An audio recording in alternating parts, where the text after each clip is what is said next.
Imagine this. You are at dinner with the love of your life. You've spent months, perhaps even years preparing for this day. Everyone knew that you two would get together, it was just a question of when. As kids you'd spend every waking second you could with each other. On her 19th birthday you finally got the courage to ask her out. For the first date she chose this diner, saying it was always her favorite. And now? Now you're here again, just as nervous as you were all those years ago. Except this time, you can be sure she'll accept. I swim. You swim. We all swim for swim cream. Quick question. What the fuck? I am learning German. I am in love with a creeper. On the low I'm trying to fuck. Bad as hell. She's a keeper. I just hope I'm enough. You feel your nerves rising? She's laughing. You know this is the perfect moment. You slowly pull a box out of your pocket. It smells slightly but you ignore that. Ooh. I hope you don't have erectile dysfunction. Oh God, I didn't even think about that. Personally my goal for 2022 is to become a much worse person. This is going to be step 1 to that. Great resolution. Thanks, I'm in my Joker arc, but the Lego Batman Joker. So what do you want to go over today? I saw your email about eggs and was hoping to go over that. But we can talk about anything. I can't stand eggs. It all started with my ex-boyfriend. He knew, I didn't like them. Normally he was totally supportive, never made them, never brought me to breakfast places, didn't force eggs on me. But, the most important night of our relationship, he just couldn't help himself, I guess. So, you wanted to talk about your spending habits. I've noticed on this list of weekly expenses you spend over $30 on eggs every week, which seemed to be a lot. Do you eat a lot of eggs? No, I use them to try and get my ex-lover back. She loved eggs. But one day she completely flipped and refused an egg, so I'm going to win her back, no matter how long it takes. This looks like a banana ripening before my eyes.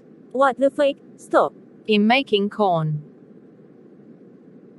So today has been difficult for you? Do we want to go over why? I have been trying to reach out to people again. Trust is hard, but we talked about boundaries before here and I have tried really hard to enforce them. I went to my friend's baby shower today, and at first it was amazing. I can't remember the last time I felt that carefree, but then we all sat down to eat something, and the quiche was right in front of me at the table. I didn't even realize it would be there. I couldn't hold back. I screamed, right there, like someone was murdering me. It was 9 a.m. and I was surrounded by baby-themed balloons screaming like an idiot.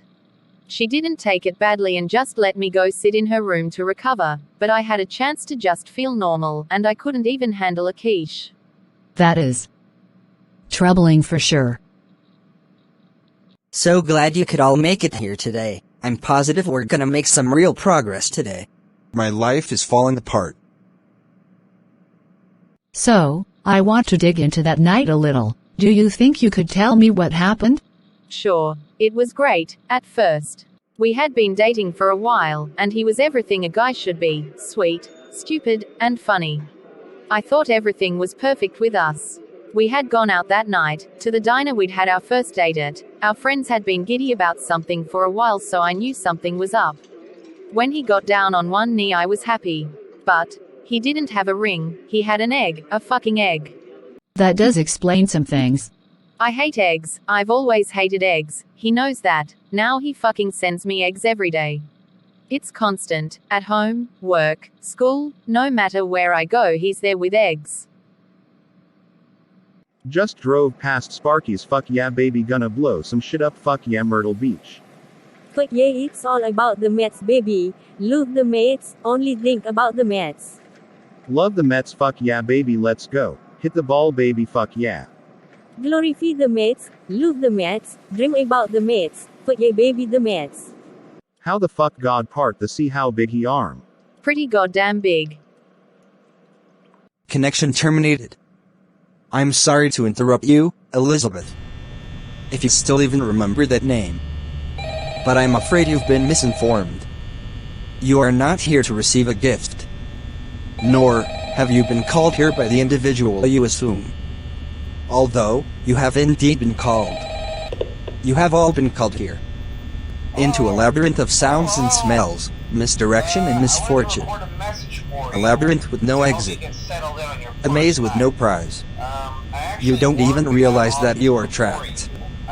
Your lust of blood has driven you in endless circles, chasing the cries of children in some unseen chamber, always seeming so near, yet somehow out of reach. But you will never find them. None of you will. This is where your story ends. And to you, my brave volunteer, who somehow found this job listing not intended for you. Although, there was a way out planned for you, I have a feeling that's not what you want. I have a feeling that you are right where you want to be. I am remaining as well. I am nearby.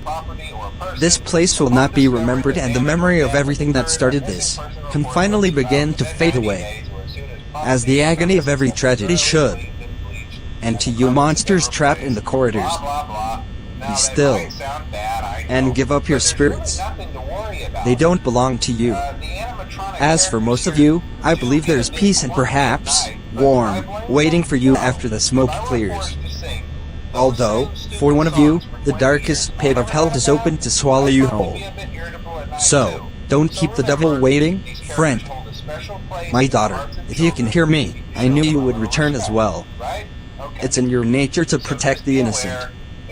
I'm sorry that on that day, the day you were shut out and left to die, no one was there to lift you up in their arms, the way you lifted others into yours. And then, what became of you? I should have known you wouldn't be content to disappear.